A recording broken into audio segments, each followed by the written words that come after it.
Hare Krishna, Jai Srila Prabhupada. I'm undergoing a period, quite a prolonged period of convalescence. One of the things I've been doing during this time is watching, listening to a series of videos on YouTube called How I Came to Krishna Consciousness, prepared by ISKCON Desire Tree.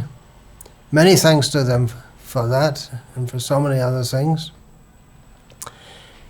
in which it's mostly quite short talks by devotees from around the world on how they came to Krishna Consciousness. It's pretty straightforward and clear, the title. In some of the cases, they didn't come to Krishna Consciousness in the sense that they were doing something else previously. In some cases, they were born into Krishna conscious families, either traditional Vaishnav families from India or ISKCON families from around the world. So many devotees, hundreds and hundreds of interviews there, and I am still quite early in going through them. Very interesting, the different ways people came, seeing Krishna's activity, Krishna's present in people's heart and bringing them to Krishna by various means, and how different everyone is and how different their stories are. Most of the devotees who are interviewed there, I don't know them, which just goes to show how widespread this Krishna consciousness movement is now all over the world by Srila Prabhupada's grace.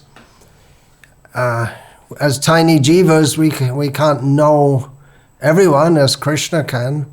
So many devotees from different backgrounds taking to Krishna consciousness.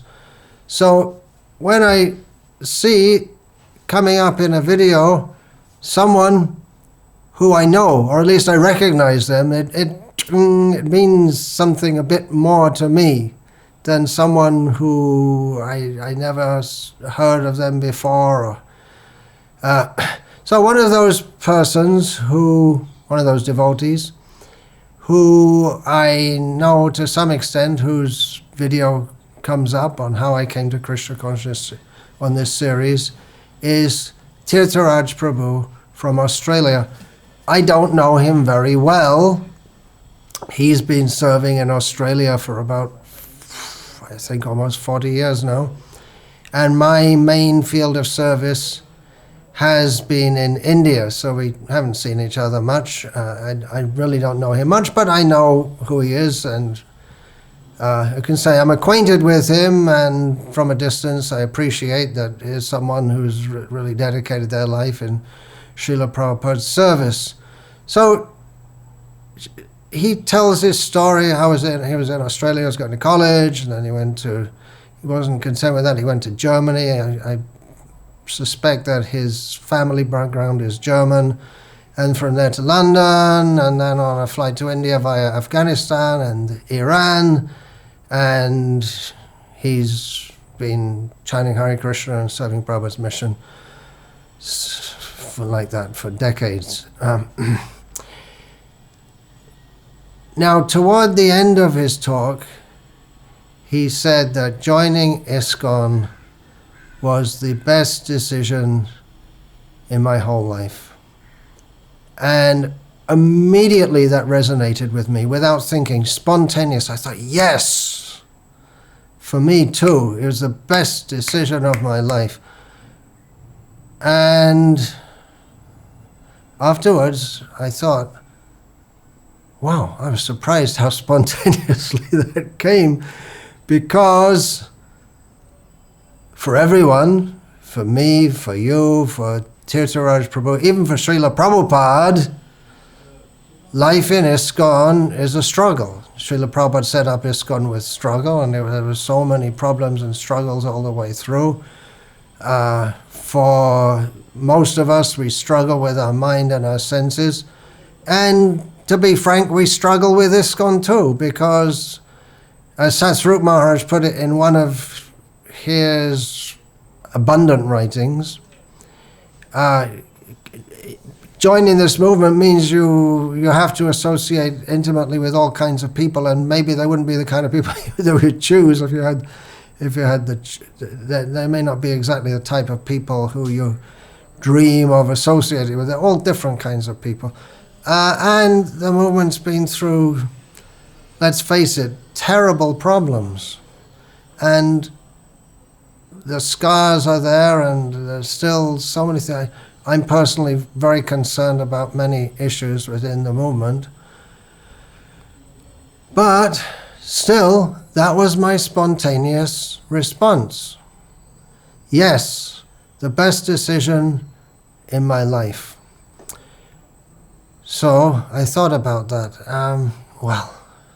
Best decision in my life.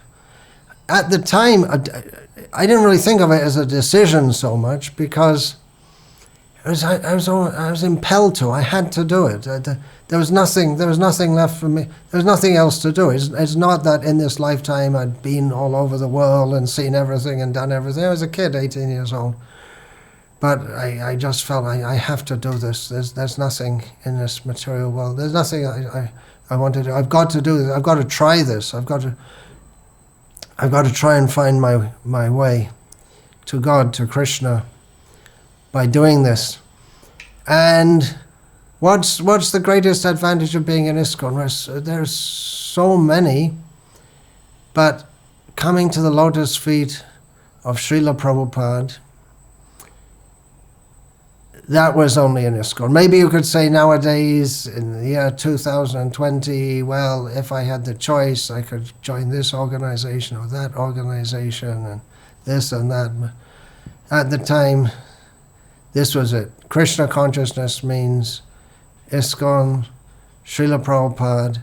And the fact that I spontaneously said, or I agreed with Tirtharaj Prabhu, and no doubt he's been through all kinds of ups and downs and ins and outs, and the movement also, he's been deeply involved in that, in his area. But it just struck me that means that I've been overall, despite everything, happy with my life.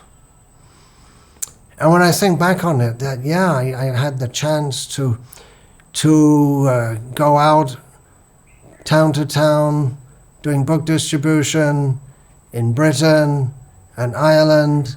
Later I came to India, and I was doing pioneering work in Bangladesh and Thailand and other places, getting books translated and printed in all kinds of obscure languages like Tibetan and Newari and Khmer and things, so many things. It's been a great opportunity that Srila Prabhupada kindly gave me, and it's going on up to the present time. The struggles are going on, and sometimes you just...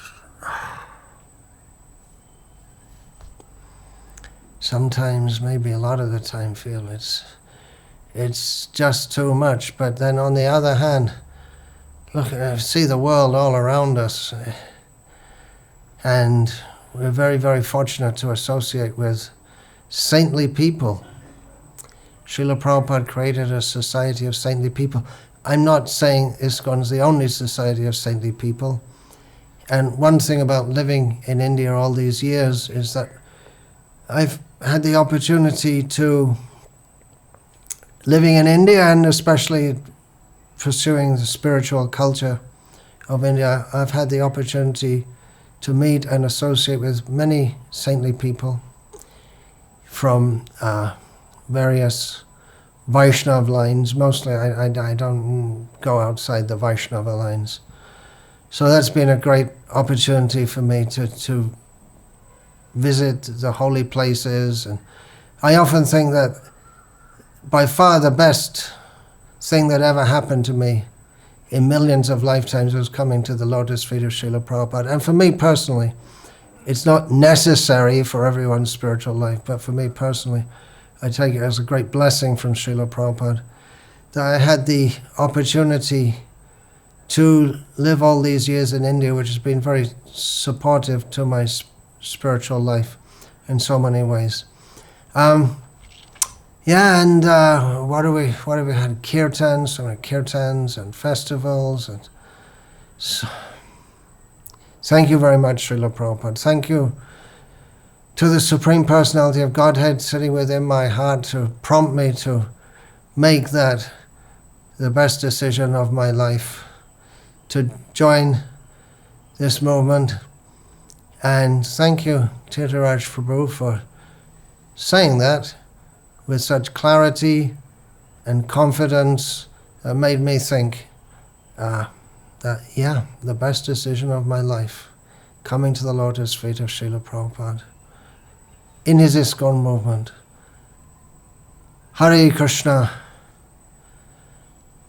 Dante nidhaya churnakang padyo nipatya kritva chaka kushatameta daham bravimi he sadava sakala eva vihaya duraj chaitanya chandra charane gurudanuraga vancha kalpa tarubhyascha kripa sindhubhya vichapatita nam pavadebhyo vaishnavebhyo namo namah.